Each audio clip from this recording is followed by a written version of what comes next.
में Panadol, Disprin, Brufen और non steroidal anti inflammatory drugs जो कि घुटनों में दर्द और सोजिश को कम करने के लिए इस्तेमाल होती हैं, लेकिन वो ऑस्टियोआर्थराइटिस को नहीं रोक सकती। वो एक प्रोसेस है जो कि चलता रहता है और वक्त के साथ साथ घुटनों के इस्तेमाल के वजह से मर्ज बढ़ता रहता है। और कुछ दवाइयाँ होती हैं जिनको हम कहते हैं नी जॉइंट के लिए, जोड़ के लिए सप्लीमेंट्स। उनकी कोई प्रूवन एफिकेसी नहीं है, लेकिन किसी मरीज़ में उसमें बेहतरी आ जाती है।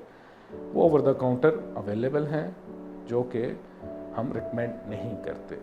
इसके बाद हमारे पास कुछ ट्रीटमेंट ऑप्शंस होती हैं, वो होते हैं नी इंजेक्शंस, जिनका एक ही मकसद होता है कि वो ऑस्टियोआर्थराइटिस को डिले कर सके, जोड़ों के घिसने के अमल को डिले कर सके, ताकि मरीज़ अपने नेचुरल कुदरती जोड़ से मैक्सिमम वक़्त निकाल सके।